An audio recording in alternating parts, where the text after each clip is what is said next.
ये सरकार नमस्कार। माहौल जबरदस्त शानदार। आइए बच्चों, place of supply. Sir topic number 8, chapter number 8 sir place of supply जो आईजीएसटी एक्ट के प्रोविजंस कवर करता है, हम पढ़ते हैं सर। आइए मालिक सर, धूमधाम से हम शुरू करते हैं इस टॉपिक को।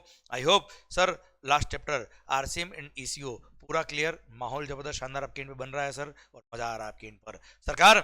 आइए, आईजीएसटी एक्ट 2017 सारे provisions of this chapter of this act are not in our syllabus. जो सिलेक्टेड प्रोविजंस हमारे सिलेबस में आते हैं वो हम सब कवर करने वाले हैं। आइए देखते हैं सर। सर सबसे पहला सर, अच्छा एक बात और सर, आईजीएसटी एक्ट का सेक्शन नंबर 1 हम ऑलरेडी बात कर चुके हैं कि जो चैप्टर नंबर 1 पढ़ा था हमने, लेवी वाला चैप्टर, चैप्टर नंबर 2, कि इस एक्ट का नाम आईजीएसटी एक्ट होगा, integrated goods and services tax act 2017 होगा।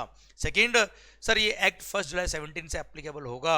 ये पूरे हिंदुस्तान में एप्लीकेबल होगा एक्सेप्ट जम्मू एंड कश्मीर, पर जम्मू एंड कश्मीर में भी 8 जुलाई 2017 से ये एप्लीकेबल हो गया। महबूबा मान गई। Clear sir. अभी पूरे इंडिया में ये अप्लाई होता है 1 जुलाई से, पूरे इंडिया में अप्लाई होता है आईजीएसटी एक्ट। ओके, आईजीएसटी क्या होता है ये मैं आपको ऑलरेडी बात बहुत अच्छे से समझा चुका हूं। अच्छा, सेक्शन नंबर 5 लेवी वाला सेक्शन मैं ऑलरेडी बात कर चुका हूं कि जो सेक्शन नंबर 9 था सीजीएसटी एक्ट का, वही सेक्शन नंबर 5 है आईजीएसटी एक्ट का बेटा। वहां मैक्सिमम रेट थी 20%, यहाँ मैक्सिमम रेट है 40%। वो इंट्रा स्टेट सप्लाई पे लगता है, ये इंटर स्टेट सप्लाई पे लगता है। Clear sir. ये कुछ बातें जो आईजीएसटी एक्ट के सेक्शन नंबर 5 में लिखी थी मैं ऑलरेडी आपसे डिस्कस पूरा कर चुका हूं बच्चों। आइए अब हम बाकी के जो सेक्शन हमारे लिए रिलेवेंट है वो सब हम पढ़ रहे हैं। सबसे पहला section number 7 of IGST act, section number 7 of CGST act नहीं बच्चों। सर अब जो भी सेक्शन की मैं बात करूंगा किसके करूंगा आपसे, आईजीएसटी एक्ट की बात करूंगा। इंटर स्टेट सप्लाई क्या होता है और इंट्रा स्टेट सप्लाई क्या होता है सर, वो शिद्दत से डिफाइन किया हुआ है हमारे आईजीएसटी एक्ट में, जिसको अब हम पढ़ रहे हैं सर। सबसे पहला point sir, inter state supply क्या होता है। देखिए बच्चों, सिलेक्टेड प्रोविजंस आपके सिलेबस में आते हैं, जितना सिलेबस में आता है उतना ही हम पढ़ेंगे आईजीएसटी एक्ट। सबसे पहला, अरे भाई, inter state between 2 states, Maharashtra से Gujarat, clear, is inter state. And intra state मतलब महाराष्ट्र से महाराष्ट्र, दैट्स इट, सिंपल। भले गुड्स हो या सर्विसेज हो। अच्छा, हो सकता है एक स्टेट से दूसरी यूनियन टेरिटरी जा रहा है, वो भी इंटर स्टेट। एक यूनियन टेरिटरी से दूसरी यूनियन टेरिटरी जा रहा है, वो भी क्या है, inter state. Same union territory में वो क्या है, इंट्रा स्टेट। दैट्स इट, खत्म। पढ़ो। सप्लाई ऑफ गुड्स और services where the location of the supplier, where the location of the supplier and place of supply, where the location of the supplier and place of supply are in two different states, two different union territories, or between one state and a union territory is interstate supply. Clear? यहां intra को पढ़ो एक बार। Supply of goods और services where location of supplier and place of supply are in the same state or same union territory shall be treated as intra-state supply. Clear? एक और point है यहाँ पे, supply of goods or service or both in the taxable territory not being an intra-state supply and not covered elsewhere in this section. Sir ऐसा कोई supply जो taxable territory में हुआ है और वो इंट्रा स्टेट सप्लाई की डेफिनेशन में नहीं आता है, और वो इंटर स्टेट सप्लाई की डेफिनेशन में भी नहीं आता है, वो भी क्या कहलाएगा, इंटर स्टेट सप्लाई कहलाएगा। क्लियर? एक रेसिडुअल प्रोविजन डाल रखा है अगर टैक्सेबल टेरिटरी के अंदर सप्लाई हुआ है तो। क्लियर? तो मोर और लेस जो आपके सिलेबस में आता है उसकी अगर मैं कंक्लूजन की बात करूं कि इंट्रा स्टेट और इंटर स्टेट क्या होता है, सेम स्टेट या सेम यूनियन टेरिटरी में सप्लायर का लोकेशन और प्लेस ऑफ सप्लाई दोनों है, वो इंट्रा स्टेट। सप्लायर का लोकेशन और प्लेस ऑफ सप्लाई दो अलग अलग स्टेट है, दो अलग अलग यूनियन टेरिटरी है, या एक स्टेट और एक यूनियन टेरिटरी, तो वो क्या है, वो क्या है, इंटर स्टेट सप्लाई है बच्चों। क्लियर? आइए section number 9, supplies in the territorial waters. जैसा आपको पता है इंडिया की डेफिनेशन के बारे में हमने बात करी है, India means land mass plus 200 nautical miles तक हिंदुस्तान फैला हुआ है। अब सर वो समंदर 200 नॉटिकल माइल में मेन कमर्शियल एक्टिविटी इंडिया की कौन सी है सर, ऑयल रिग्स। आपको पता है ना बच्चों, एक एग्जांपल दे रहा हूं, oil rigs is the main commercial activity in that 200 nautical miles. तो ऐसे केस में मान लो कोई गुड्स आपने ऑयल रिग पे सप्लाई करी, या आपने कोई इंजीनियरिंग सर्विसेज वहां दी, या ऑयल रिग से कुछ गुड्स यहाँ पे मुंबई में आया, तो ऐसे केस में वो इंट्रा होगा कि इंटर होगा? क्या मानेंगे कि वो ऑयल रिग कौन से स्टेट में है उसके लिए। सर यहाँ सेक्शन नंबर 9 दिया, सेक्शन नंबर 9 क्या बोलता है सर, जहां पर supplier is in the territorial waters, तो sir location of such supplier क्या माना जाएगा, जहां पे नियरेस्ट बेस लाइन आती है, जो स्टेट नियरेस्ट है वहां से। Clear sir, shall be deemed to be in the coastal state or union territory where the nearest point of appropriate baseline is located। या फिर सप्लायर तो सर मुंबई में था मान लो, और उसने सप्लाई किया कहां पे, टेरिटोरियल वाटर में, कोई ऑयल रिग को बेटा मान लो, तो सर प्लेस ऑफ सप्लाई क्या माना जाएगा, वो नियरेस्ट स्टेट या यूनियन टेरिटरी जो nearest point of appropriate baseline होता है, that is the place of supply. है ना मालिक? सर कुल मिला के सर जो नियरेस्ट बेसलाइन होती है वो कौन से स्टेट में आ रही है, नियरेस्ट पॉइंट कहां पर है, वो स्टेट में वो प्लेस लोकेटेड है जो उस territorial water, that's it. Clear? कोई खास बात नहीं बच्चों। आइए बच्चों, सर अब हम पढ़ते हैं क्या, प्लेस ऑफ सप्लाई क्या होता है। सेक्शन नंबर 10 गुड्स के बारे में बताता है। सेक्शन नंबर वैसे देखा तो 10 और 11 दोनों गुड्स के लिए है, 12 और 13 दोनों सर्विसेज के लिए है, पर as far as intermediate is concern हमारे लिए केवल डोमेस्टिक ट्रांजेक्शन ही सिलेबस में आते हैं, इसलिए सेक्शन नंबर 10 और सेक्शन नंबर 12 हमारे सिलेबस में आएंगे, हम उतना ही पढ़ेंगे। सेक्शन नंबर 10 गुड्स के लिए, सेक्शन नंबर 12 जो है वो सर्विसेज के लिए, डोमेस्टिक ट्रांजेक्शंस के लिए, इंटरनेशनल ट्रांजेक्शन हम फाइनल लेवल पे पढ़ेंगे। आओ बच्चों, place supply of goods in case of domestic transactions. First sir, जहां पर where the supply involves movement of the goods, where the supply involves movement of the goods, the place of supply shall be the location of the goods at the time at which movement terminates for delivery to the recipient। मतलब sir for example ये pencil में आपको बेचता हूं तो sir movement of the goods involve है, मेरे यहां से गुड्स आपके यहां जा रही है, भले ही वो F4 बेसिस पे हो या एक्स वैक्स बेसिस पे हो, एक्स फैक्ट्री बेस पे हो, कोई फर्क नहीं पड़ता। मूवमेंट भले ही मैंने करवाया हो या आप मेरे यहां पे आके अपने यहां लगे हो, कोई फर्क नहीं पड़ता है। अल्टीमेटली गुड्स का मूवमेंट हुआ है, तो अल्टीमेटली गुड्स का डेस्टिनी क्या था सर, अल्टीमेटली मूवमेंट कहां टर्मिनेट हुआ है, that is the place of supply, क्योंकि ultimately GST is the destination based consumption tax. शायद मेरी बात क्लिक हो गई सर आपको। सर डे 1 पे जो मैंने कॉन्सेप्ट सिखाया था सर, वो इस तरह से काम आते हैं यहाँ पे, और यहाँ टाइम ही नहीं लगता है यार, बहुत इजी में घुसते बेटा प्रोविजन।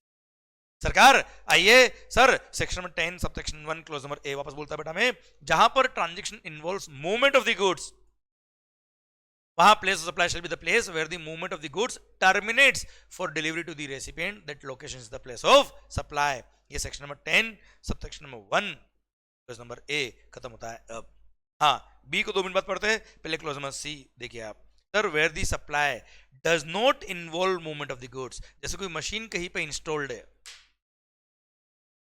मैं आप मेरे कस्टमर हो सर, मशीन मेरी है, मैंने आपको मशीन दिखाई कि यह मशीन लगी हुई है, क्या पसंद आ रही है क्या, हाँ पसंद आ रही है, मैंने आपको बेच दी मशीन, क्या मूवमेंट इन्वॉल्व हुआ है, नहीं, मशीन वही के वही है। अब आप उस मशीन से वही से काम चालू कर दोगे बेटा अपना, मूवमेंट इन्वॉल्व नहीं हुआ, तो सर उस टाइम पे वो गुड्स कहां लोकेटेड था। क्लियर? जब मैंने आपको गुड्स एक तरह से इफेक्टिव डिलीवरी मैंने गुड्स की आपको दे दी बेटा, कहां दी, जहां वो गुड्स लोकेटेड थी बेटा, तो sir location of the goods at the time of delivery to the recipient is the place of supply. Where the supply does not involve movement of the goods, तो location of the goods at the time of delivery to the recipient is the place of supply। और जहां पे movement of the goods होता है वहां पे where the movement of the goods terminates for delivery to the recipient is the place of supply। Clear मालिक? अब आइए सर क्लोज नंबर, चलो एक बार और क्लोज नंबर सी ए भी पढ़ लो सर पहले आप मालिक।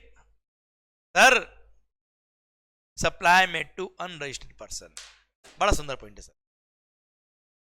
मालिक आप किसी शोरूम पे गए मोबाइल खरीदने के लिए, हाँ जी, तो शोरूम वाला मान लो मैं हूं, मोबाइल खरीदने गए, आप अनरजिस्टर्ड हो, आपने मोबाइल परचेज किया, अपने घर ले गए, आप मुझे बताइए sir GST place of supply क्या होना चाहिए, सप्लायर का लोकेशन तो उसकी दुकान है ही है बेटा, आए ना भाई। तो सर कस्टमर देखो, अल्टीमेटली जीएसटी का थीम क्या है, A1 पे GST is a destination based consumption tax. वो सर्विसेज, वो गुड्स कहां कंज्यूम हो रही है, उस स्टेट को रेवेन्यू मिलना चाहिए यार। याद करो डे वन मैंने बताया था, गुड्स बनी थी महाराष्ट्र में, बन के कहां गई, गुजरात, गुजरात से बन के कहां निकली sir, Rajasthan. Ultimately goods consume का हुआ था राजस्थान में, तो अल्टीमेटली रेवेन्यू किसको मिला, राजस्थान को। क्लियर, वही थीम ध्यान रखिए, अल्टीमेटली गुड्स या सर्विस कंज्यूम कहां हो रही है। Clear, that should be the place of supply. इसीलिए अगर कस्टमर अनरजिस्टर्ड है, देखो कस्टमर अगर रजिस्टर्ड होता तो वो क्या करता, बिल पे अपना नाम लिखवाता, अपना एड्रेस लिखवाता, अपना जीएसटी नंबर लिखवाता, उससे पता पड़ जाता कि वो कौन से स्टेट से है, क्योंकि उसकी जीएसटी नंबर में फर्स्ट 2 डिजिट जो होती है वो स्टेट का कोड होता है बेटा, उससे पता पड़ता है कि वो उस स्टेट ले जा रहा है, that is the place of supply. पर अगर कस्टमर अनरजिस्टर्ड है, क्लियर, तो प्लेस ऑफ सप्लाई क्या होगा। मान लो आप गुजरात से आए, मुंबई मोबाइल खरीद के आप ले गए बेटा, तो अल्टीमेटली मुंबई से मोबाइल खरीद के ले क्या गए, गुजरात ना, तो ultimately Gujarat should be the place of supply ना यार।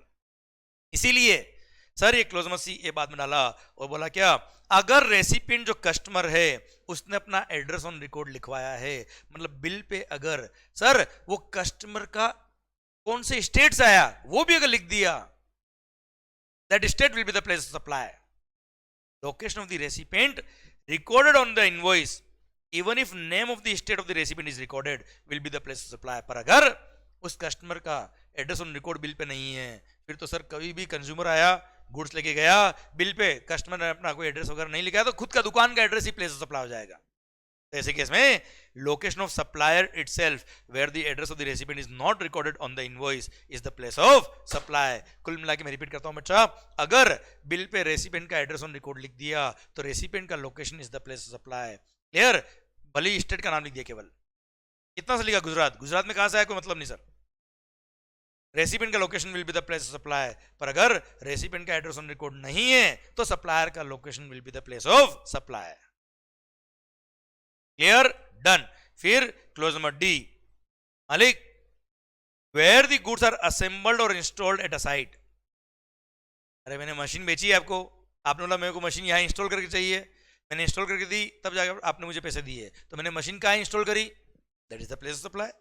प्लेस ऑफ इंस्टॉलेशन और assembly will be the place of supply.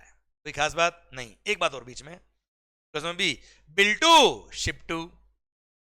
मालिक bill to ship to model के केस में क्या होता है, मान लो सर भावेश भाई मेरे कस्टमर है, ओके मालिक, मैंने गुड्स भावेश को बेची, भावेश ने गुड्स आगे चिराग को बेच दी, ठीक है मालिक। तो जब मैं भावेश को बेचूंगा तो मेरे लिए भावेश का location will be the place of supply. Bhavesh जब बेचेगा चिराग को तो भावेश के लिए चिराग का location is the place of supply, ठीक है मालिक। पर भावेश ने मुझे क्या बोला, मंगल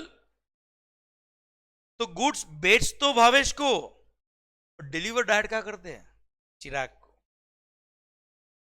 तो सर ऐसे कैसे में बिल तो लिखूंगा भावेश को, पर शिपिंग करूंगा किसको, चिराग को। Bill to ship to. अब भले ही गुड्स डिलीवर कहा हो रहा है वो अलग बात है, पर मेरा बिलिंग किसको हो रहा है, भावेश भाई को। तो भावेश भाई का प्रिंसिपल प्लेस ऑफ बिजनेस जो होगा that is the place of supply, principal place of business of buyer. मेरे लिए कौन था बायर, बस उसका location the place of supply. हाँ, भावेश भाई ने जो गुड्स बेचा होगा चिराग भाई को, भावेश जब बिल लिखेगा चिराग को, उसके लिए चिराग का location will be the place of supply, क्योंकि वहां गुड्स मूवमेंट होकर टर्मिनेट हो रही है बेटा। मेरे लिए मेरे जो कस्टमर है उनका location is the place of supply. Clear, done. ये रहा बेटा एक एग्जांपल के लिए मैंने समझाया है। सप्लायर ऑफ गुड्स यशवंत वाइम, इसने बिलिंग किया किसको, मिस्टर सी, मतलब भावेश भाई हमारे एग्जांपल में। क्लियर, और भावेश ने बोला क्या, मंगल तू गुड्स भेज देना, कहा डायरेक्ट चिराग भाई को। तो मंगल ने क्या किया, गुड्स डायरेक्ट भेजी कहां, चिराग को, पर मैंने बिल किसको लिखा बेटा, भावेश को। तो मेरे लिए जो ये सप्लाई नंबर 1 है, मैंने जो बेचा है माल, मेरे लिए place of supply will B Bhavesh का लोकेशन। इस पर सेक्शन नंबर 10(1)(b). और भावेश भाई ने जो गुड्स बेची है किसको, चिराग को। भले डायरेक्ट डिलीवर किया यशवंत ने, पर बेचा तो माल किसने, भावेश ने बेचा ना चिराग को यार। ये सप्लाई नंबर 2 हो गया। उसके लिए प्लेस सप्लाई क्या होगा सर, चिराग भाई का लोकेशन, क्योंकि इसके लिए movement of the goods terminate क्या हुआ है, चिराग के हुआ है, भले डायरेक्ट यहां से आया पर टर्मिनेट तो यह हुआ ना बेटा। तो सर सप्लाई नंबर 2 के लिए सर चिराग भाई का location is the place of supply. ये मैंने एग्जांपल दोनों यहां पे दे रखे। क्लियर है, ये बिल्ड टू शिफ्ट वाला मॉडल खत्म होता है। अब आइए एक लास्ट पॉइंट, सेक्शन नंबर 10 सब सेक्शन 1 क्लोज नंबर ई।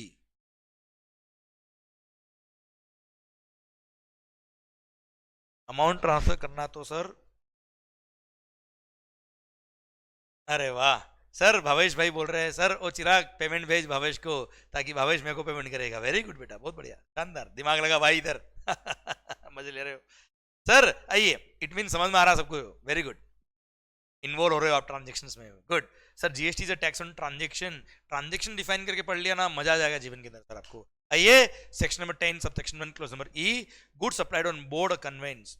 जैसे फ्लाइट में आपने सर गुड्स बेचे, सर आपने ट्रेन के अंदर सर मोबाइल बेचा, ट्रेन के अंदर आपने मोबाइल का कवर बेचा, ट्रेन के अंदर आपने लेडीज पर्स बेचे बेटा आपने। तो sir goods supplied on board conveyance like vessel, aircraft, train और मोटर व्हीकल। जैसे कि इसमें कहां आपने बेचा है उसे मतलब नहीं है, किसको बेचा उसे भी मतलब नहीं है, उन गुड्स का बोर्डिंग कहां से कराया था, गुड्स को लेके कहां से चढ़े थे आप कहां से चढ़े हुए छोड़ो, गुड्स को कहां से चढ़ाया था। Place where such goods are taken on board, where such goods are taken on board, the conveyance is the place of supply। तो मालिक ऐसे केस में section number 10 subsection 1 clause number ई बोलता है क्या, the place where such goods are taken on board, the conveyance is the place of supply। so I repeat, in case of GST sir, whenever goods are sold on board, ध्यान देना बेटा, train में चाय चाय मसाला चाय, चाय order करी तो that is the supply of service, restaurant service, not the goods. Clear sir, मैं गुड्स की बात कर रहा हूं, आपने टॉयज बेचे, खिलौने बेचे बेटा, जैसे कि इसमें place of supply will be the place where the goods are taken on board, जहां से बोर्डिंग कराए। ओके मालिक, डन। ये आपका सेक्शन नंबर 10 सब सेक्शन 1 पूरा खत्म होता है। अब ये गुड्स का था प्लेस ऑफ सप्लाई, बहुत इजी वे में मैंने समरी बुक में दे रखा है आपको, आई होप समझ में आया, मजा आया बेटा आपको। ये एक छोटा सा सर्कुलर दे रखा है, वो भी तुम्हें समझा देता हूं बच्चों में। सर अगर मान लो ई कॉमर्स प्लेटफॉर्म के थ्रू कोई गुड्स बेचा है, समझना, clarification on place of supply of goods, particularly being supplied through e-commerce platform to unregistered persons। देख भाई, नॉर्मल दुकान पे अगर कोई आदमी आता है जो अनरजिस्टर्ड है और उसको माल बेचा है, उसका एड्रेस ऑन रिकॉर्ड अगर मैंने बिल पे लिखा है, भले नाम ऑफ द स्टेट लिख दिया, तो भी location of the recipient is the place of supply, नहीं तो फिर एड्रेस ऑन रिकॉर्ड नहीं है, सप्लायर रेसिपिएंट का कस्टमर का कोई एड्रेस ही नहीं है साहब, स्टेट का नाम ही नहीं पता, तो सप्लायर का लोकेशन ही प्लेस सप्लाई होता है। क्लियर। अब यहां पर आपने ई कॉमर्स के थ्रू बेचा है बेटा, आपने किसको बेचा है, अनरजिस्टर्ड को। देख रजिस्टर्ड को अगर बेचा होता तो रजिस्टर्ड पर्सन ने अपना सर जीएसटी नंबर दिया होता, जीएसटी नंबर से आइडेंटिफाई हो जाता है क्या, उसका स्टेट कौन सा है, फर्स्ट 2 डिजिट से ही वही प्लेस सप्लाई होता है बेटा। क्लियर। अनरजिस्टर्ड पर्सन को बेचा है जहां पे billing address is different from the address of delivery of the goods. Clear. जैसे आपने भी कई बार करा होगा ना सर, आपने ऑनलाइन शॉपिंग करी अपनी गर्लफ्रेंड, है ना भाई सर, या बॉयफ्रेंड के लिए, इस द केस में भी बिलिंग एड्रेस तो आपने आपका डाला होगा, डिलीवरी गर्लफ्रेंड क्या कराई होगी, है ना मालिक। तो सर अब वो ई कॉमर्स ऑपरेटर जो माल बेच रहा है या ई कॉमर्स प्लेटफॉर्म के थ्रू जो सप्लायर गुड्स बेच रहा है, वो प्लेस ऑफ सप्लाई क्या लिखेगा। क्लियर। तो यहां पर सिंस कस्टमर इज अनरजिस्टर्ड, तो ऐसे केस में क्या होगा, ऐसे केस में याद करो again, GST is a destination based consumption tax, ultimate consume कहां हो रहा है सर, जहां डेस्टिनी था गुड्स का, जहां आपने गुड्स भेजा है, जहां आपने गुड्स डिलीवर किया है, that is the place of supply. तो मान लो सर ई कॉमर्स प्लेटफॉर्म के थ्रू मैं कोई गुड सप्लाई कर रहा हूं, आप जो कस्टमर हो वो महाराष्ट्र के। क्लियर। आपने ईशू पे ऑर्डर प्लेस किया और डिलीवरी कराया कहां बेटा, आपकी गर्लफ्रेंड को, जो कहां थी बेटा, गुजरात। Clear sir. भावेश भाई बोल रहे यस सर ना, गुड। तो sir delivery of the goods आपने अपनी गर्लफ्रेंड क्या कराया, जो कहा थी बेटा गुजरात। अब सर ऐसे केस में सिंस यू आर अनरजिस्टर्ड, पर सर प्लेस ऑफ सप्लाई क्या होगा ऐसे केस में? बिलिंग एड्रेस आपने दिया कहाँ का, महाराष्ट्र का, कोई मतलब नहीं है। डिलीवरी कहाँ किया, गुजरात, तो Gujarat will be the place of supply. और ऐसे केस में रेसिपिएंट का जो एड्रेस लिखा जाएगा वो डाला जाएगा delivery address Gujarat, and Gujarat will be the place of supply. Bharat माता की जय। ये हो गया आपका सर्कुलर खत्म। क्या मालिक? अब देख लेना सप्लायर का लोकेशन क्या है और फिर देखना प्लेस ऑफ सप्लाई क्या है, फिर समझ में आएगा कि इंट्रा है कि इंटर है। ये चलो भगवान आगे बढ़ते हैं हम।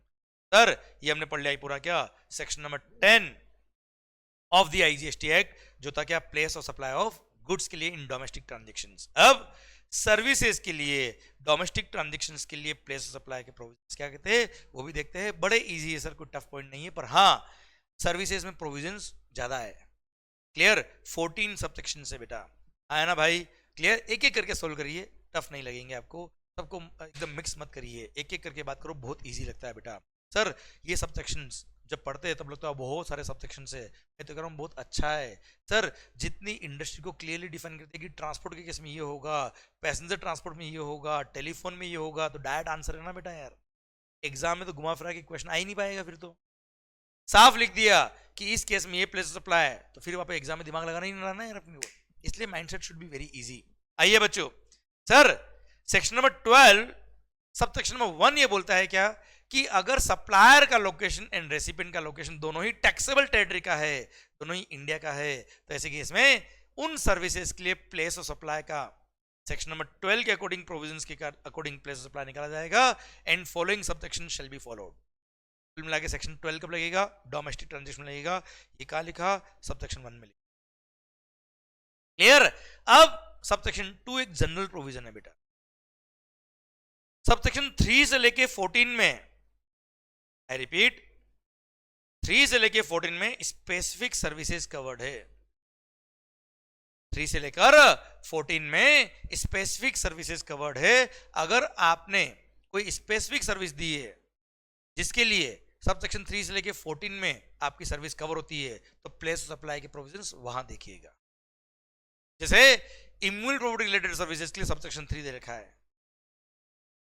जैसे ट्रांसपोर्टेशन पैसेंजर के लिए दे रखा है प्रोविजन, जैसे ट्रेनिंग और कोचिंग सर्विस के लिए अलग से सेक्शन दे रखा है, रेस्टोरेंट सर्विस के लिए अलग से प्रोविजन दे रखा है। क्लियर? तो जिन स्पेसिफिक सर्विसेज के लिए स्पेसिफिक सबसेक्शन दे रखा है वहां पे तो वो रेस्पेक्टिव स्पेसिफिक सबसेक्शन लगाइएगा, पर जहां पर स्पेसिफिक प्रोविजन नहीं दे रखा वहां पर जनरल प्रोविजन लगेगा, और जनरल प्रोविजन दे रखा है सेक्शन नंबर 12 सबसेक्शन नंबर 2 में।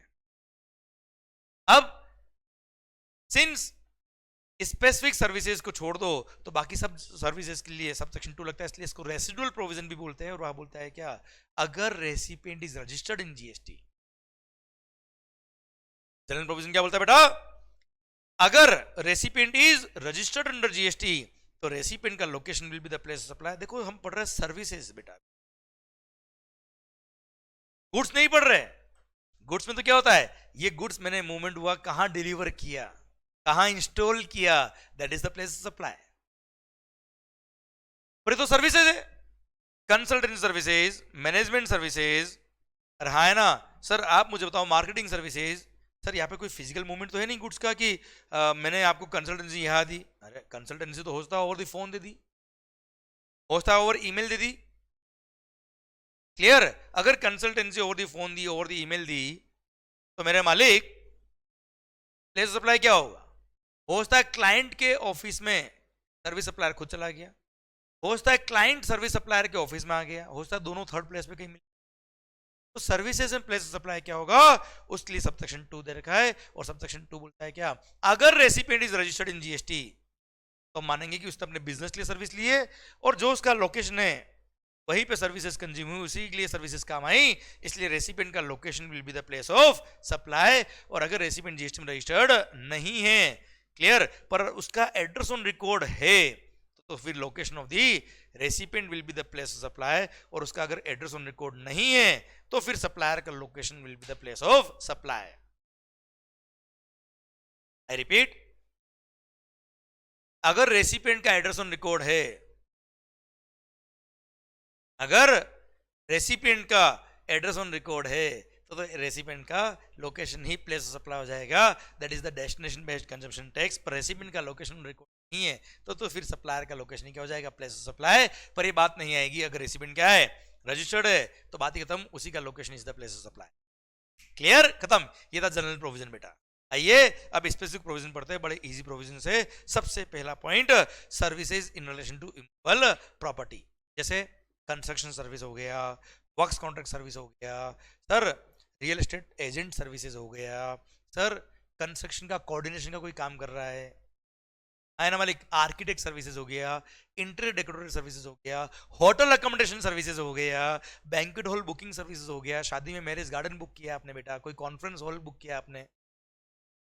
क्लियर सर, हाउस बोट के अंदर hotel accommodation includes house boat also बेटा। क्लियर, या उससे रिलेटेड कोई भी एंसिलरी सर्विसेज हो गई which are in relation to immovable property, उन सब के लिए प्लेस सप्लाई क्या है आप खुद बताइए। जहां प्रॉपर्टी बन रही है वहां मैंने सर्विसेज दी है, तो place supply shall be the location जहां पर इमूवेबल प्रॉपर्टी और बोट और वेसल इज लोकेटेड और intended to be located is the place of supply. हाँ, वो प्रॉपर्टी अगर आउट ऑफ इंडिया होती तो रेसिपिएंट का location will be the place of supply.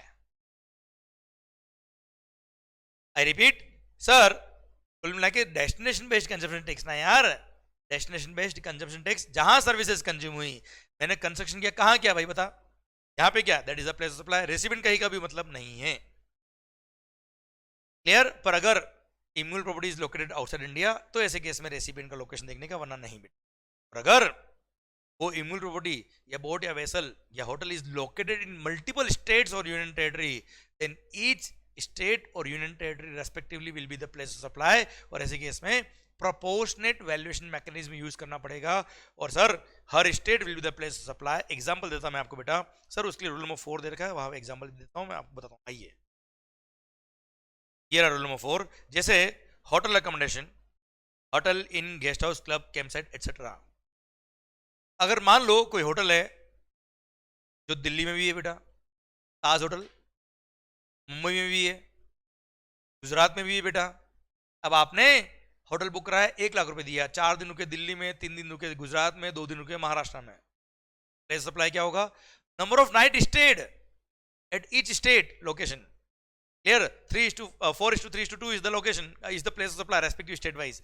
Number of night state के रेस्पेक्ट में क्या कर देंगे, प्रोपोर्शनल डिवाइड कर देंगे। अच्छा हाँ, अगर कॉन्ट्रैक्ट के अंदर ही वैल्यूएशन मैकेनिज्म क्लियर किया हुआ कि बॉम्बे वाले होटल का प्राइस इतना रहेगा, गुजरात वाले का इतना रहेगा, दिल्ली वाले के लिए इतना रहेगा, तो respective state will be the place supply for respective value जो कॉन्ट्रैक्ट में डिफाइन किया हुआ है। और कॉन्ट्रैक्ट में डिफाइन नहीं किया, डायरेक्ट 1 लाख रुपए दिया आपने बेटा, ऐसे केस में number of night stayed at each location उस अकॉर्डिंग प्लेस सप्लाई डिफाइन करेंगे proportionately for each state. And sir in case of house boat और वेसल, ऐसे केस में sir time spend, hours spend, कितना टाइम आपने spend किया। जैसे sir Kerala में हाउस बोट चलती है बेटा, सर मान लो दूसरे स्टेट में भी क्रॉस करती है, 3 घंटे दूसरे स्टेट में रही, 9 घंटे दूसरे स्टेट में रही, तो सर 3:9 के रेशियो में प्लेस ऑफ सप्लाई डिवाइड कर देंगे और respective state will be the place of supply.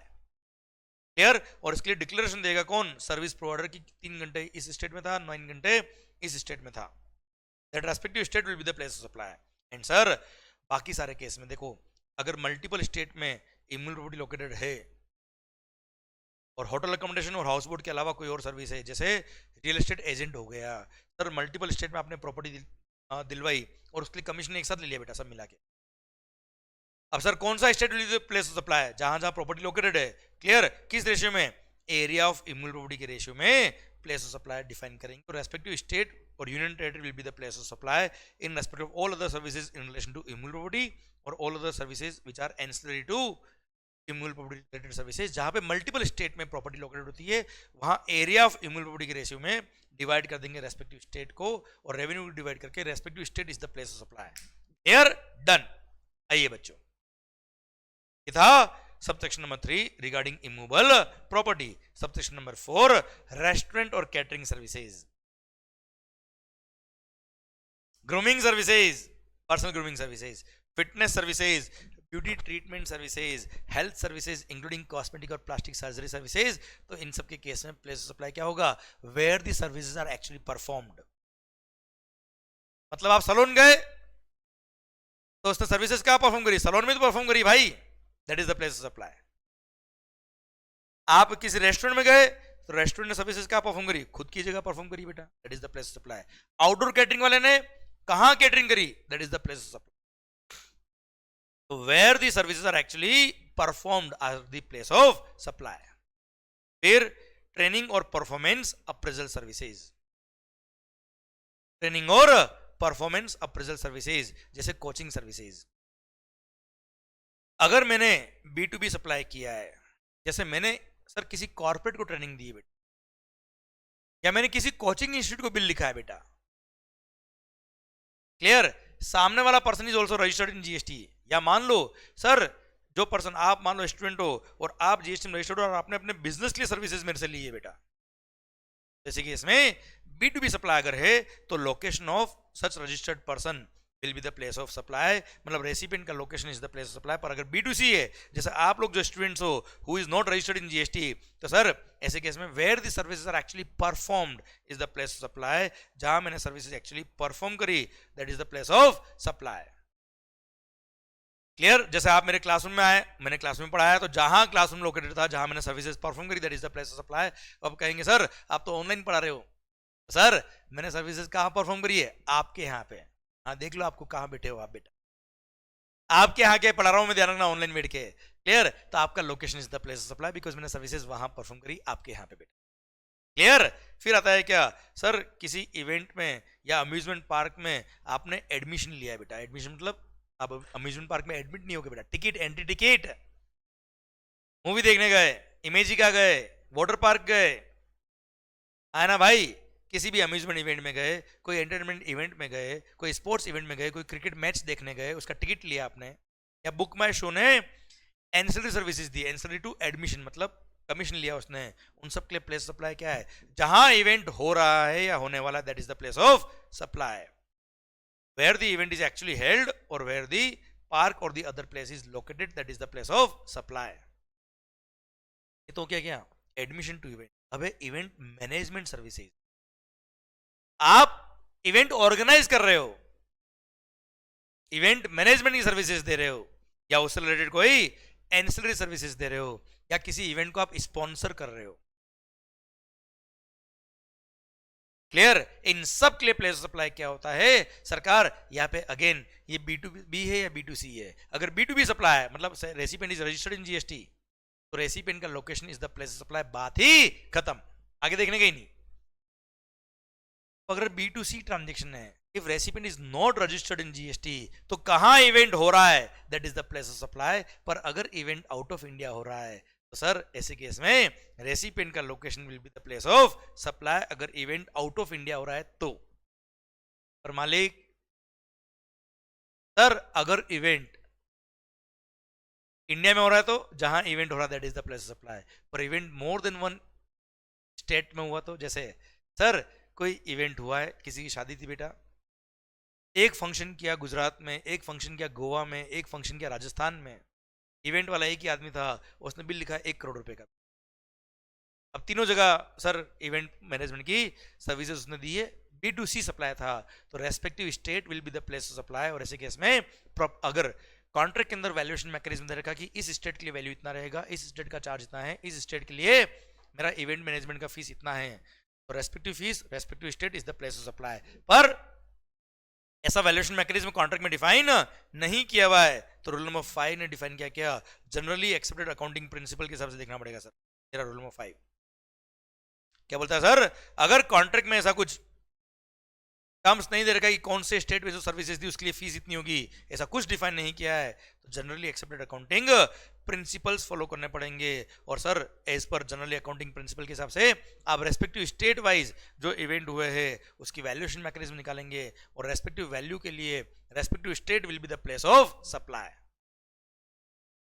Clear, this is how rule number 5 will apply in case अगर इवेंट मैनेजमेंट की सर्विसेज आपने दी है, ऑर्गेनाइजिंग द इवेंट या ancillary services relating to organising the event, या फिर sponsorship services of such event, तो ऐसे केस में प्लेस ऑफ सप्लाई। B2B अगर है बात ही खत्म, आगे देखने के नहीं बेटा। देख भाई मल्टीपल स्टेट में हो, आउट ऑफ इंडिया हो, एक ही स्टेट में हो, I don't care, if the recipient is registered तो रेसिपिएंट का location is the place of supply. पर अगर रेसिपिएंट जीएसटी में रजिस्टर्ड नहीं है तो बात आएगी कि सर कहां पे किस स्टेट में वो इवेंट हुआ था, that is the place of supply. Event अगर आउट ऑफ इंडिया हुआ तो रेसिपिएंट का लोकेशन, इवेंट मल्टीपल स्टेट हुआ तो respective state is the place of supply for respective value. Contract में अगर ऐसा वैल्यूएशन मैकेनिज्म नहीं दे रखा तो sir generally accepted accounting principle के हिसाब से respective state will be the place of supply for respective value. पर अगर सर रेसिपिएंट रजिस्टर्ड है तो इतनी बातें करने का ही नहीं, डायरेक्ट रेसिपिएंट का location is the place of supply. Clear, done. ये था सब रूल नंबर 7। अब एक काम करता हूं, सेक्शन नंबर 12 के अंदर जितना मैंने पढ़ाया ना बेटा, एक बार उसको रिवाइज कराता मैं, फिर आगे वाले सबसेक्शन की बात करूंगा। क्योंकि क्या होता है, जब मल्टीपल सबसेक्शन होता है ना सर, तो जब हम पढ़ते तो अपने को लगता है जीवन आगे बढ़ रहा है, पर अब तक जो हुआ हम भूलते जा रहे हैं, कि जिंदगी पीछे छूटती जा रही है और हम आगे बढ़ते जा रहे हैं, ऐसा लगता है। क्लियर, ह्यूमन बीइंग है हम सब लोग। तो ऐसे केस में जब भी आपको ऐसा फील आए तो एक बार रिवाइज करो सर। चलिए मैं बोलता हूं बेटा आपके लिए, सेक्शन नंबर 12 सबसेक्शन 1 क्या बोलता है बेटा, जहां पे सप्लायर और रेसिपिएंट दोनों ही टैक्सेबल टेरिटरी के हैं, मेरी तरफ ध्यान, बुक में नहीं बेटा। क्लियर, तो पूरा आपको सर मन से एक बार रिवाइज हो जाएगा बेटा। जहां पे सप्लायर और रेसिपिएंट दोनों ही कहां के बेटा, टैक्सेबल टेरिटरी के हैं, तो ही सेक्शन नंबर 12 लगेगा, वरना सेक्शन नंबर 13 लग जाएगा बेटा। तो हम तो डोमेस्टिक ट्रांजेक्शन पढ़ रहे हैं, दोनों टैक्सेबल टेरिटरी के लिए पढ़ रहे हैं बेटा। सब सेक्शन नंबर 2 से बात शुरू करते हैं बेटा। सबसेक्शन 2 बोलता है क्या, अगर आपकी सर्विसेज सबसेक्शन नंबर 3 से लेके 14 में कवर होती है तो वो रेस्पेक्टिव सबसेक्शन देखिए, उससे प्लेस ऑफ सप्लाई निकालिए। पर अगर आपकी सर्विसेज वहां कवर नहीं होती है तो जिसका कोई नहीं, उसका सबसेक्शन नंबर 2 रेसिडुअल प्रोविजन बोलता है क्या मालिक, सर ये बोलता है क्या, अगर रेसिपिएंट जीएसटी में रजिस्टर्ड है तो पिक्चर ही खत्म। रेसिपिएंट का location will be the place of supply. पर अगर रेसिपिएंट जीएसटी में रजिस्टर्ड नहीं है तो उसका एड्रेस ऑन रिकॉर्ड अगर है, बिल पे एड्रेस लिखा हुआ है, कॉन्ट्रैक्ट में एड्रेस लिखा हुआ है रेसिपिएंट का, तो उसका location is the place of supply. पर उसका एड्रेस ऑन रिकॉर्ड नहीं है तो फिर सप्लायर का खुद का लोकेशन क्या हो जाएगा बच्चे, प्लेस ऑफ सप्लाई। ये हो गया जनरल प्रोविजन। सबसेक्शन 3 बोलता है services in relation to immovable property and ancillary services relating to immovable property including hotel accommodation, house boat services. Clear, इन सब के केस में प्लेस ऑफ सप्लाई क्या होगा, जहां वो इमूवेबल प्रॉपर्टी लोकेटेड है या intended to be located, that is the place of supply. और अगर वो immovable property out of India located है तो रेसिपिएंट का लोकेशन। अगर वो प्रॉपर्टी मल्टीपल स्टेट में है तो सर होटल अकोमोडेशन में number of night stayed, house boat के केस में time spent, and sir other services relating to immovable property जो मल्टीपल स्टेट में, वहां पे एरिया ऑफ इमूवेबल प्रॉपर्टी के रेशियो में डिवाइड कर देंगे वैल्यू को, respective state will be the place of supply. Clear, done. फिर सबसेक्शन नंबर 4 बोलता है क्या, restaurant services, outdoor catering services, beauty treatment, health services, cosmetic और plastic surgery services, then personal grooming services. ये सब पर्सनल नेचर की services जो है, इनके लिए प्लेस ऑफ सप्लाई क्या होगा, जहां सर्विसेज एक्चुअली परफॉर्म करी, that is the place of supply. Subsection number 5 training और परफॉर्मेंस अप्रेजल सर्विसेज। अगर B2B सप्लाई है तो रेसिपिएंट का location will be the place of supply. B2C अगर है तो कहां मैंने कोचिंग पढ़ाया है, वेयर दी सर्विसेज, जहां मैंने ट्रेनिंग दी है, where the services are actually performed is the place of supply. ये सबसेक्शन नंबर 5 कहता है बेटा। फिर सबसेक्शन नंबर 6 बोलता है क्या, अगर किसी इवेंट में आपने एडमिशन लिया है, टिकट लिया है बेटा मालिक, या उससे रिलेटेड कोई एंसिलरी सर्विसेज दी है, जैसे bookmyshow.com ने सर्विसेज दी, उसने फीस चार्ज किया, कमीशन चार्ज किया, कन्वीनियंस फीस चार्ज किया और एडमिशन टू इवेंट, या कोई अम्यूजमेंट पार्क या फैसिलिटी, तो ऐसे कैसे प्लेस ऑफ सप्लाई क्या है, कहां वो इवेंट हो रहा है, that is the place of supply. अब नेक्स्ट सबसेक्शन 7 बोलता है क्या, ऑर्गेनाइजिंग द इवेंट और services ancillary to organising the event, या फिर सरकार स्पॉन्सरशिप ऑफ द इवेंट के केस में सर प्लेस ऑफ सप्लाई क्या होगा। अगर B2B सप्लाई है तो ऐसे केस में रेसिपिएंट का location he place of supply, बात ही खत्म, आगे देखने का ही नहीं। पर B2C अगर है तो कहां इवेंट हो रहा है, that is the place of supply. Event अगर आउट ऑफ इंडिया हो रहा है तो रेसिपिएंट का लोकेशन, इवेंट मल्टीपल स्टेट में हो रहा है तो वैल्यूएशन मैकेनिज्म अगर कॉन्ट्रैक्ट में डिफाइन किया हुआ कि इस स्टेट के लिए ये प्लेस ऑफ सप्लाई का अमाउंट ये रहेगा, इस स्टेट के लिए वैल्यू ऑफ सप्लाई ये रहेगा, तो respective state, respective value, respective place of supply. पर अगर ऐसा कुछ कॉन्ट्रैक्ट में डिफाइन नहीं है तो ऐसे केस में generally accepted accounting principles follow करके respective state proportionately will be the value of supply. Clear. फिर आता है क्या सर, आइए बच्चों सबसेक्शन नंबर 8। अच्छा एक बात और, ancillary services relating to organising the event, एक एग्जांपल, जैसे सर कोई फैशन शो हो रहा है, तो जो इवेंट मैनेजमेंट कंपनी है वो तो ऑर्गेनाइज कर रही है इवेंट को बेटा, फैशन शो को।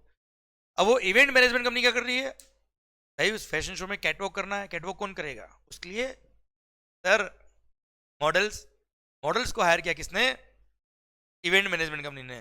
सर इवेंट मैनेजमेंट कंपनी ने क्या किया बेटा, सर उन मॉडल्स को पैसे दिए होंगे, तो वो मॉडल जो चार्ज करी पैसे, वो किसको बिल लिख रही होगी बेटा, इवेंट मैनेजमेंट कंपनी को। तो दोज अगर सोचिए सर फैशन शो में मॉडल्स ही नहीं हो तो सर क्या शो होगा, क्या फैशन होगा, तो sir models are providing ancillary services to organising the event, that is the place of supply. किसके हिसाब से निकलेगा, सबसेक्शन 7 के हिसाब से निकलेगा। क्लियर कि देख लेना मॉडल ने जो बिल लिखा है किसको लिखा है, रजिस्टर्ड पर्सन को लिखा है, B2B तो रेसिपिएंट का लोकेशन, नहीं तो जहां इवेंट हो रहा है। आइए बच्चों subsection number 8, transport of goods including mail और कुरियर सर्विसेज के केस में प्लेस ऑफ सप्लाई क्या होगा, अगर B2B सप्लाई है तो रेसिपिएंट का location shall be the place of supply, बात खत्म। और अगर B2C है तो sir place of supply shall be the place where the goods are handed over to the transporter for their transportation. The place of supply shall be the place where the goods are handed over to the transporter for their transportation shall be the place of supply। मतलब जहां से माल उठाया है कुल is the place of supply।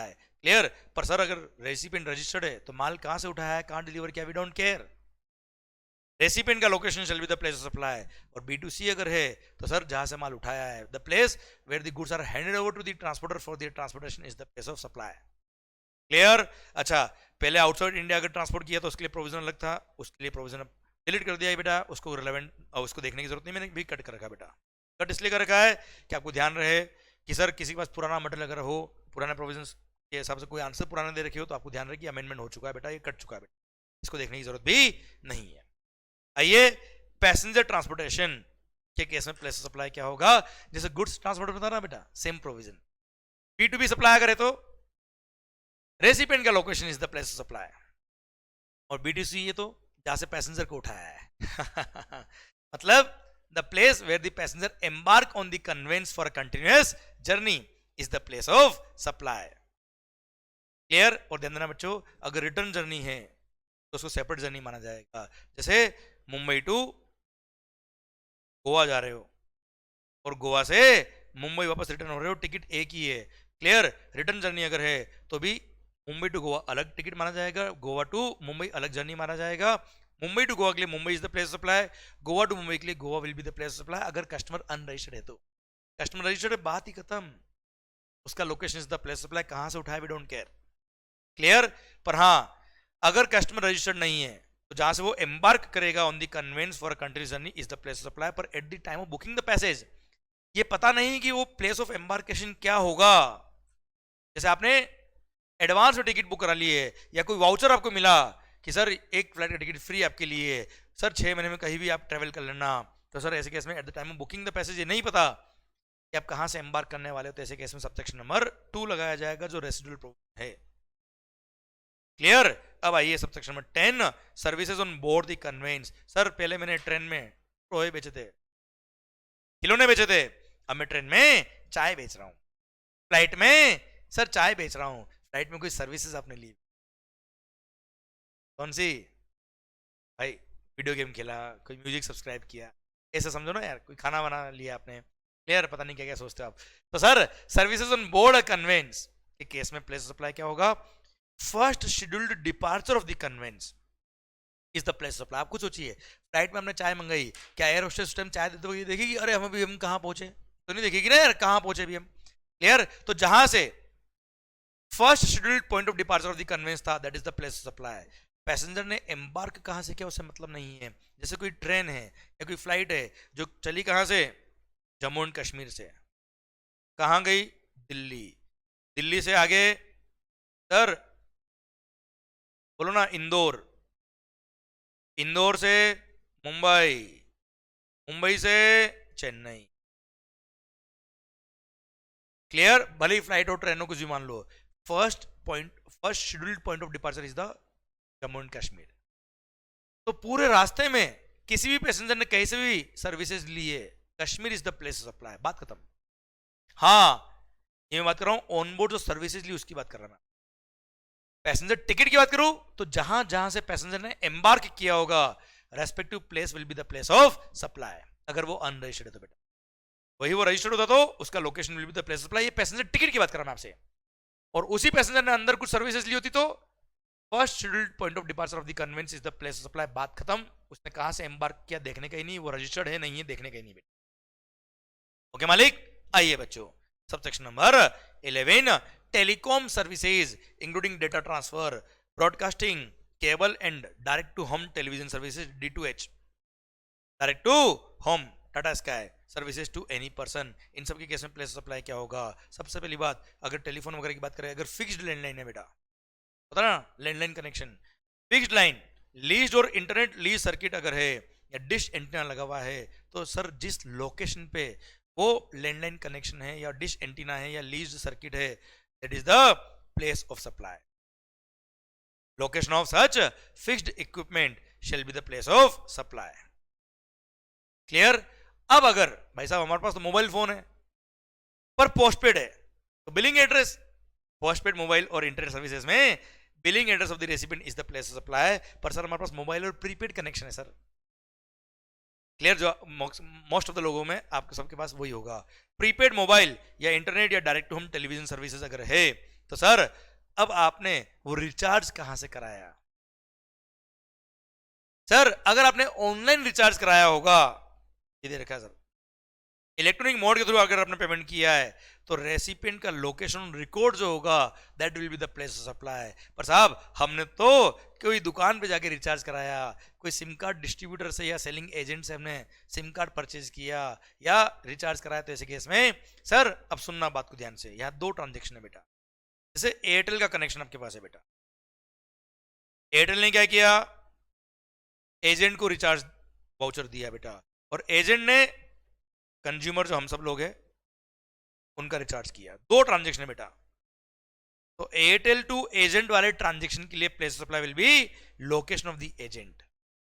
ये रहा, through selling agent और रीसेलर और distributor, address of such selling agent और डिस्ट्रीब्यूटर और reseller in the records of the supplier eight the time of supply will be the place of supply.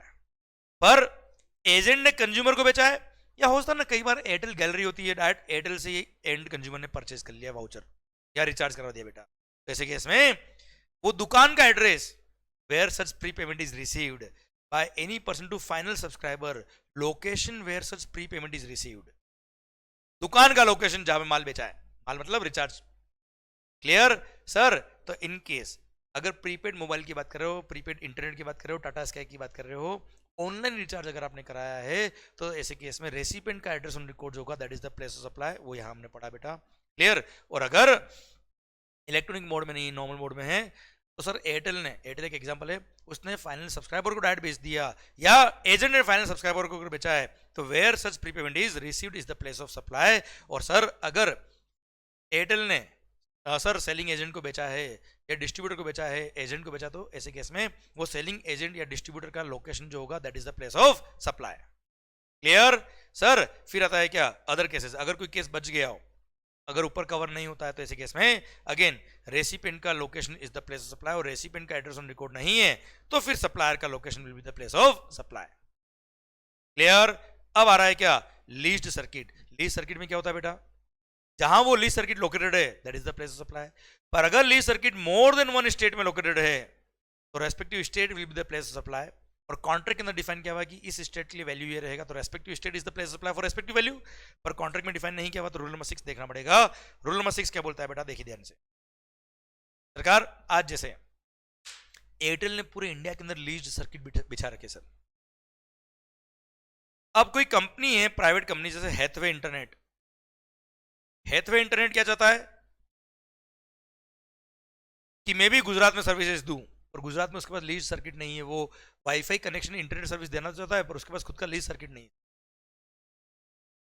तो ऐसे case में Hathaway ने क्या किया, एयरटेल से बात करी कि भाई आपका जो लाइन है उसमें से कुछ लाइन का जो डेटा है वो हमको शेयर कर दो सर, ताकि हम भी अपनी सर्विसेज गुजरात में दे पाए। तो एयरटेल ने सर्विसेज दी किसको, हैथवे को।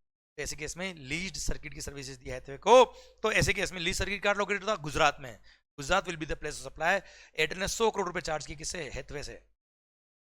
For giving lease circuit services in Gujarat, तो Gujarat will be the place of supply for 100 crore. पर अगर हेथवे ने कॉन्ट्रैक्ट किया होता किसके लिए, महाराष्ट्र, गुजरात और राजस्थान, तीनों के लिए, तीनों को मिला के 500 करोड़ रुपए चार्ज किए एयरटेल ने हेथवे से। What will be the place of supply, अगर कॉन्ट्रैक्ट में डिफाइन किया हुआ है क्या कि राजस्थान के लिए सर्किट का वैल्यू इतना रहेगा, गुजरात के लिए इतना वैल्यू रहेगा, दिल्ली के लिए इतना रहेगा, तो respective state is the place of supply. पर अगर इसे डिफाइन नहीं तो ऐसे केस में 1:1:1 के रेशियो में डिफाइन करना पड़ेगा। जहां जहां लीज सर्किट के पॉइंट है, सर जैसे दिल्ली में एक पॉइंट है और एक दो ही पॉइंट है, चलो मान लो एक पॉइंट दिल्ली में, एक पॉइंट महाराष्ट्र में, तो दिल्ली के लिए 1 पॉइंट, महाराष्ट्र के लिए 1 point, 1:1 is the place of supply. Number of points, it will be proportionate to number of points lying in each state or union territory, respective state will be the place of supply. Clear? जैसे एक point का है महाराष्ट्र में, एक point का है दिल्ली में, तो 1:1 के रेशियो में डिवाइड कर देंगे वैल्यू को। पर अगर बीच में कोई इंटरमीडिएट पॉइंट भी है, जैसे गुजरात में भी बीच में एक पॉइंट है जहां से आप लीज सर्किट की सर्विस गुजरात में भी दे रहे हो बेटा, तो सर दिल्ली के लिए एक पॉइंट हो गया बेटा starting point. Clear? And point हो गया कहां पे बेटा, महाराष्ट्र में, वो तो 1:1 है ही है, और बीच में एक और पॉइंट का है बेटा गुजरात में, सर 1:1:1 के रेशियो में वैल्यू को डिवाइड कर देंगे और रेस्पेक्टिव स्टेट दिल्ली, गुजरात जहां से इंटरमीडिएट पॉइंट है जहां से आप सर्विसेज दे रहे हो, एंड महाराष्ट्र 500 करोड़ को 1:1:1 के रेशियो में डिवाइड कर देंगे और respective state will be the place of supply for Airtel. Clear? ये लीज सर्किट की सर्विसेज इन मल्टीपल स्टेट जो आपने प्रोवाइड करी उसके लिए प्लेस ऑफ सप्लाई हमने पढ़ा। क्लियर मालिक? आइए सर, ये था आपका क्या, सबसेक्शन नंबर 11 जो बड़ा सबसेक्शन था बेटा। आओ अब छोटे से 3 पॉइंट बचे, banking and other financial services including stock broking services. Banking and other financial services including stock broking services के केस में रेसिपिएंट का location will be the place of supply. पर अगर रेसिपिएंट का लोकेशन सर अवेलेबल नहीं है तो supplier का location will be the place of supply. पहले प्राइमरी क्या करेंगे, रेसिपिएंट का लोकेशन, और रेसिपिएंट का लोकेशन अगर अवेलेबल नहीं तो सप्लायर का लोकेशन। जैसे बैंक में आपका अकाउंट है तो डेफिनेटली आपका एड्रेस ऑन रिकॉर्ड उनके पास है ही है, वही प्लेस ऑफ सप्लाई। सर पर मान लो मेरा बैंक में अकाउंट नहीं है, मैं तो केवल एक डिमांड ड्राफ्ट बनाने गया और डिमांड ड्राफ्ट के लिए उन्होंने 100 रुपए मेरे से चार्जेस लिए, देखिए 1 लाख रुपए का डिमांड ड्राफ्ट बनवाया, डिमांड ड्राफ्ट 1 लाख रुपए जो दिए वो तो कोई सप्लाई नहीं है, तो मनी था केवल, इसलिए 100 रुपए सर्विस फीस चार्ज किया, वो 100 रुपए का लिए प्लेस ऑफ सप्लाई क्या होगा, सर मेरा एड्रेस और रिकॉर्ड उनके पास नहीं है, तो बैंक का लोकेशन ही क्या हो जाएगा, प्लेस ऑफ सप्लाई। आइए सबसेक्शन नंबर 13 इंश्योरेंस सर्विसेज के केस में, सर अगर मैंने B2B सप्लाई किया है जिसका इंश्योरेंस किया है वो रजिस्टर्ड है जीएसटी में, तो ऐसे केस में लोकेशन ऑफ दी रेसिपिएंट, और अगर customer is not registered in GST तो ऐसे केस में location of the recipient he place of supply होगा, क्योंकि सर जिसका इंश्योरेंस किया है उसका एड्रेस ऑन रिकॉर्ड तो होगा ही होगा, वो रजिस्टर्ड तो उसका लोकेशन, वो रजिस्टर्ड नहीं तो रेसिपिएंट का लोकेशन। क्यों उसका एड्रेस होगा ही होगा, कल को मर गया पैसे क्या भेजेंगे बेटा, उसके लोकेशन भेजेंगे ना यार, इसलिए रेसिपिएंट का लोकेशन तो हमेशा होता ही होता है। इसलिए इंश्योरेंस सर्विस के केस में B2B सप्लाई में रेसिपिएंट का लोकेशन, और B2C के केस में रेसिपिएंट का एड्रेस ऑन रिकॉर्ड होगा ही होगा, उसका location is the place of supply. And last subsection number 14 advertisement services आपने दिए किसको, central government, state government, union territory, sir कोई statutory body, local authority which is meant for states और union territory, मतलब एडवर्टाइजमेंट सर्विसेज दी आपने government को, तो वो एडवर्टाइजमेंट कहां कहां डिसेमिनेट हो रहा है, कौन से स्टेट में वो एडवर्टाइजमेंट डिस्प्ले हो रहा है, that state is the place of supply. और अगर वो एडवर्टाइजमेंट मल्टीपल स्टेट्स में अगर डिस्प्ले हो रहा है तो रेस्पेक्टिव स्टेट के लिए जो वैल्यूएशन मैकेनिज्म फिक्स किया कॉन्ट्रैक्ट में, that respective value will be the place of supply for each state, और अगर वो डिफाइन नहीं तो इस पर वैल्यूएशन मैकेनिज्म आपको देखना पड़ेगा, इस पर रूल जो हमको पढ़ने की जरूरत नहीं है बेटा। Clear? Proportionate value in case of multiple state और यूनियन टेरिटरी, जहां पर वो एडवर्टाइजमेंट इज डिसेमिनेटेड, ब्रॉडकास्टेड और डिस्प्लेड, जहां जहां वो एडवर्टाइजमेंट रन हुआ है, that is the place of supply. Clear? ये था section number 12 sub section number 14। अब ध्यान रखिएगा बेटा, अगर आपकी सर्विसेज सब सेक्शन नंबर 3 से लेकर 14 में कवर नहीं होती है तो सब सेक्शन नंबर 2 देखने का। मैं मानता हूं सेक्शन नंबर 12 में मल्टीपल सब सेक्शन है, इसलिए कभी कभी अपनों लगता है सर इतने सारे सब सेक्शन, टेंशन नहीं लेने का। मैं एक क्वेश्चन पूछता हूं आपसे, चलो एक सिंपल सा क्वेश्चन मेरा आपसे, मान लो एबीसी प्राइवेट लिमिटेड ने PQR सॉरी एबीसी, चलो मैं एक चार्टर्ड अकाउंटेंट, मैंने कंसल्टेंसी सर्विसेज दी एबीसी प्राइवेट लिमिटेड को रिगार्डिंग जीएसटी, उसके लिए फीस चार्ज किया ₹1,00,000, what will be the place of supply, this is the simple question. ध्यान रखिए जब भी ऐसे क्वेश्चन आपके सामने आ जाए तो सबसे पहले चेक करो सबसेक्शन 3 से लेके 14 में कवर है क्या, चेक करो। 3 था किसके लिए, इमूवेबल प्रॉपर्टी वाला, इमूवेबल प्रॉपर्टी फॉर रेस्टोरेंट और catering services, beauty treatment, health services, cosmetic plastic surgery, उसमें नहीं था। 5 ट्रेनिंग और परफॉर्मेंस अप्रेजल सर्विसेज, मैंने कोई कोचिंग तो दी नहीं बेटा, कंसल्टेंसी दी मैंने। 6 इवेंट में एडमिशन वाली सर्विसेज। 7 इवेंट मैनेजमेंट या स्पॉन्सरशिप सर्विसेज या एंसिलरी सर्विसेज बेटा। 8 गुड्स ट्रांसपोर्टेशन नहीं।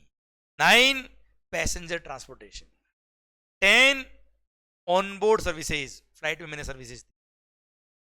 11 sir telephone services, broadcasting services याद आया बेटा आपको, data transfer services, leased circuit की सर्विसेज, इंटरनेट सर्विसेज। फिर 12 banking and other financial services including stock broking services. 13 sir insurance services. 14 advertisement to government वाली services. देखिए मैंने आपके लिए ऑडिट किया, मैंने आपको कंसल्टेंसी दिया, कहीं पे भी ये कवर नहीं था सबसेक्शन 3 से लेके 14 में, तो सर जिसका कोई नहीं उसका सबसेक्शन नंबर 2, और सबसेक्शन नंबर 2 क्या बोलता है, अगर B2B ट्रांजेक्शन है, अगर recipient is registered in GST तो रेसिपिएंट का location will B place of supply, और रेसिपिएंट अगर जीएसटी में रजिस्टर्ड नहीं है तो सर ऐसे केस में सर उसका एड्रेस ऑन रिकॉर्ड अगर है रेसिपिएंट का तो वो, नहीं तो फिर सप्लायर का location will be the place of supply. अब मैंने कंसल्टेंसी दी जिसको, देख लेना वो रजिस्टर्ड है कि नहीं है, रजिस्टर्ड है बात खत्म, उसका लोकेशन, रजिस्टर्ड नहीं है अब देखो क्या उसका एड्रेस ऑन रिकॉर्ड मेरे पास है, अगर है तो वो location is the place of supply, वो नहीं है तो सप्लायर का location will be the place of supply. इसी के साथ भारत माता की जय। ये पूरा सेक्शन में 12 का कॉन्फिडेंस आपका अब 100% बढ़ गया होगा। ये समरी बुक बहुत ही सुंदर दे रखी मैंने, इससे एक बार जरूर आप रिवाइज करिएगा। आया ना भाई, बहुत बढ़िया है सर, गुड गुड चिराग, क्लियर डन। आइए सर ये जो आईजीएसटी के रिलेवेंट रूल्स थे वो जहाँ आए थे रेफर वो भी हमने पढ़ लिए बच्चों। सर एक सर्कुलर लास्ट बचा है हमारे लिए एडवर्टीजमेंट सेक्टर को लेके, वो भी देख लेते हैं sir. Sir clarification regarding place of supply in case of supply of services in respect of advertisement sector.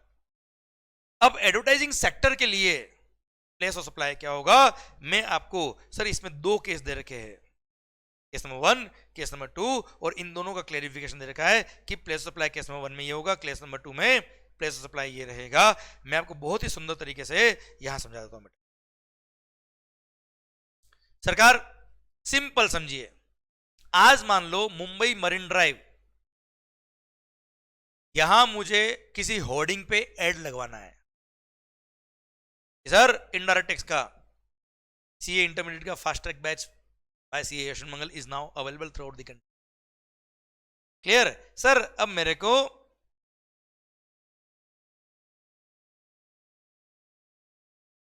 Good good Bhavesh भाई, ओके। अब सर मेरे को एडवर्टीजमेंट का सर वहां पे एड लगवाना है साहब। अब सर यशवंत मंगल एक कोचिंग क्लासेस है, उसको नहीं पता कि वहां पे एड कैसे लगेगा।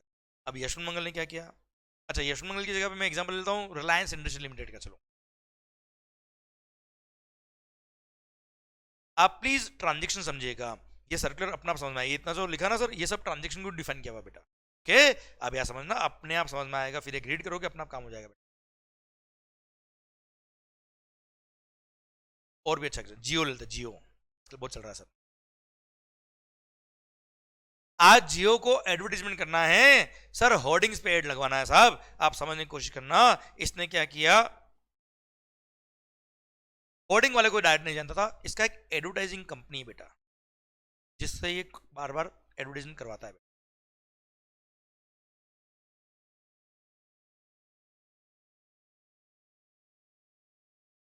सर जिसका नाम है क्या,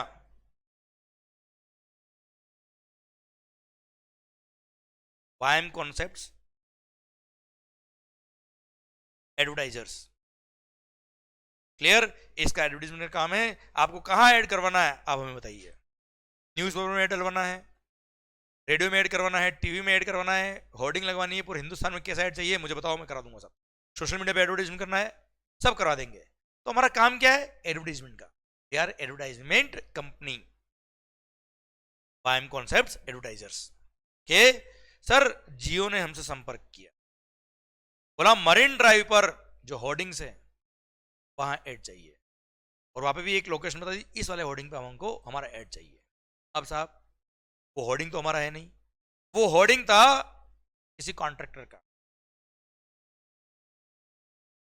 अच्छा एक चीज और, आपने भी रोड साइड पे हाईवेज पे कई बार बाजार में देखे होंगे ना होर्डिंग होते बेटा, तो ये भी गवर्नमेंट अलॉट करता है। ऐसा नहीं आपने अपना बोर्ड टांग दिया और आपका हो गया होर्डिंग, ऐसा नहीं होता साहब, राइट्स मिलते गवर्नमेंट से। तो सर जिसको होर्डिंग का राइट मिला हुआ है ये होर्डिंग वाला, हो सकता है कोई होटल हो, वो होटल का ग्राउंड जो है जस्ट मरीन ड्राइव के बाहर था और मरीन ड्राइव से वो पूरा उसका ग्राउंड दिखता है, वहां पे उसने एक होर्डिंग लगा दिया सर अपने एरिया के अंदर। जिसको ऐड लगाना हो हमसे बात करे, वो हो गया होर्डिंग वाला सर। अब जियो ने यशवंत मंगल से बात करी कि हमारा ऐड कराना है साहब, यशवंत वाइम कॉन्सेप्ट एडवर्टाइजर ने क्या किया, होर्डिंग वाले से बात करी। ओके अब सर जियो ने जब बोला कि मेरा ऐड वहां दिखना चाहिए, एडवर्टाइजिंग कंपनी ने क्या किया, वो ऐड बनवाया होगा, ऐड डिजाइन किया होगा, देखा होगा कौन सा कलर अच्छा लगेगा, क्या ऐड में कौन सा फोटो लगाया अच्छा लगेगा जिससे लोग अट्रैक्ट हो, और फिर होर्डिंग वाले से बात करी होगी बेटा। क्लियर। अब सर होर्डिंग वाले ने चार्ज किया होगा वाइम एडवर्टाइजर से 1 CR, और एडवर्टाइजमेंट कंपनी ने चार्ज किया सपोज 1.5 CR बेटा, इसे जियो से। क्लियर। दो ट्रांजेक्शन आपको शायद पूरे क्लियर हो गए। अच्छा अगर मान लो जियो डायरेक्ट कॉन्टेक्ट करता किससे, होर्डिंग वाला से, तो डायरेक्ट होर्डिंग वाला 1 करोड़ इससे चार्ज कर लेता बेटा, आया ना भाई। क्लियर। अभी हम बात कर रहे हैं क्या कि साहब जियो ने कांटेक्ट किया एडवर्टाइजमेंट कंपनी से, एडवर्टाइजमेंट कंपनी ने होर्डिंग वाले से कांटेक्ट किया। अब यहाँ पे दो ट्रांजेक्शन है। अब यहाँ पे बात कर रहा हूं क्या, ट्रांजेक्शन नंबर 1, ये ट्रांजेक्शन 1 हो गया, ये ट्रांजेक्शन नंबर 2 हो गया। सर वही केस नंबर 1 और केस नंबर 2 लिखा ना बेटा, वो यही तो है और क्या है, केस नंबर 1 केस नंबर 2 और क्या है। अब पहला बात करता हूं मैं किससे, केस नंबर 2 की बात करता हूं मैं पहले बेटा आपसे। 2 वाला क्या कर रहा है, इसके पास एक होर्डिंग है which is attached to earth, fix किया हुआ साहब, मूव नहीं हो रहा है वो। तो this is a service in relation to immovable property.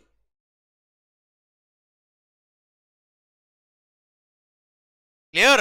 तो सर ये इमूवेबल प्रॉपर्टी रिलेटेड सर्विसेज दे रहा है, और सर होर्डिंग वाले ने जो चार्ज किया है that is a service in relation to immovable property. और आपको पता है services in relation to immovable property के लिए प्लेस ऑफ सप्लाई का सेक्शन नंबर 12 सबसेक्शन नंबर 3 लगेगा।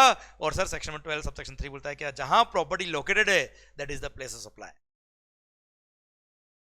क्लियर। सर ये तो हो गया क्या, होर्डिंग वाले ने जो बिल लिखा 1 CR का वाइम कॉन्सेप्ट्स एडवर्टाइजर्स को, उसके लिए। नाउ एडवर्टाइजमेंट कंपनी ने क्या किया बेटा, एड बनवाया, डिजाइन करवाया, कौन से होर्डिंग में लगना चाहिए, कहां लगना चाहिए, क्या लोकेशन होना चाहिए, वो सब फिक्स करवाया। तो advertisement company is not just providing services in relation to immovable property, वो पूरा एडवर्टाइजमेंट कर रहे हैं बेटा, they are providing advertisement services, they are not providing hiring of the that area, वो प्रॉपर्टी नहीं दी उन्होंने। Clear. they are creating the entire ad and they are just providing advertisement services as a contract as a whole, they are not giving any property on rent। Sir यहाँ पे hoarding वाले को देखा जाए तो hoarding वाले ने property rent पे दी है, किसको, होर्डिंग अपने आप में एक इमूवेबल प्रॉपर्टी हो गया बेटा, उसने रेंट पे दी किसको, एडवर्टाइजमेंट कंपनी को। अब उसने बोला एडवर्टाइजमेंट कंपनी को क्या तेरे मर्जी उसका ऐड लगा, जियो का लगाना जियो का लगा, यशवंत का लगाना यशवंत का लगा, सर XYZ का लगाना XYZ का लगा। मैंने देखो ये रेंट पे दे दिया साहब 1 महीने के लिए, उसके लिए 1 CR चार्ज करूंगा मैं। That is a service in relation to immovable property, जहां पे सेक्शन नंबर 12 सबसेक्शन 3 लगेगा, और services in relation to immovable property का प्रोविजन वहां लगेगा। पर advertisement company is not providing renting वाला service, it is not providing service in relation to immovable property, they are just providing advertisement services जिसके अंदर hoarding भी आ रहा है, जिसके अंदर एड बनना, डिजाइन करना, उससे कांटेक्ट करना, बात करना, सब कुछ राइट्स और ओवरऑल पैकेज। तो वहां पर सेक्शन नंबर 12 सबसेक्शन नंबर 2 जो जनरल प्रोविजन है, जो रेसिडुअल प्रोविजन है वो लगेगा, और वो बोलता है क्या रेसिपिएंट अगर जीएसटी में रजिस्टर्ड है तो उसका लोकेशन, नहीं है तो उसका एड्रेस ऑन रिकॉर्ड होगा वो लोकेशन, नहीं तो फिर रेसिपिएंट का लोकेशन क्या हो जाएगा बच्चों, place of supply. This is how sir transaction number 1 and 2 are defined. I hope you got the entire point. ये सेक्शन नंबर 12 टू ये सेक्शन नंबर 12 सबसेक्शन 3 आया ना, क्लियर. आप अगर चाहे तो यहां पे ऐसे कर दो सर, इसको ऐसे डिफाइन कर दीजिए. ये तो हो गया हमारा केस नंबर 1, ये हमारा केस नंबर 2. अगर आपको लैंग्वेज से भी लिंक करना तो हो जाए. क्लियर है मालिक, डन. ओके सर, ये मैंने बहुत सुंदरता से आपको समझा दिया. इसी के साथ भारत माता की जय. और बहुत ही सुंदर सा एक मैसेज मैंने आपके लिए लिखा है बच्चों. सर ये टॉपिक, ये चैप्टर, छोटा सा टॉपिक जो आपके कोर्स में था खत्म होता है अब. सर क्या लिखा है, जिसे हारने का डर नहीं, जीत उससे नहीं. बच्चों कभी हारने के बारे में सोच, जो होगा देखा जाएगा. लगा दो अपनी पूरी ताकत, जब तक तोड़ेंगे नहीं तब तक छोड़ेंगे नहीं. सर डरने का नहीं जीवन के अंदर. सर आप क्या कर सकते हो, अपना बेस्ट कर सकते हो. जो बेस्ट आपके लिए पॉसिबल है वो आप करिए, बाकी भगवान पे छोड़ दीजिए. सर डरने का नहीं, लाइफ के अंदर खुल के जियो, मस्त होके पढ़ाई करो, खुश होके पढ़ाई करो, पूरा कॉन्फिडेंस के साथ करो, तो सर लाइफ डेफिनेटली ब्लेसिंग देगा and definitely life will be better for you. All the best guys. मस्त होके पढ़े, खुश होके पढ़े, मस्त होके पढ़े. एंड सर ये चैप्टर को रिवाइज करिए क्योंकि अगला टॉपिक हमारा होगा क्या, exhibitions under GST. I hope you are getting the entire concept, I hope you are getting the entire topic. और सर इनको अच्छे से आप रिवाइज कर रहे हो. Thank you so much, bye bye, take care, love you lot, take care. पर sir आपके इन पे रिवाइज होना is, thank you, bye bye.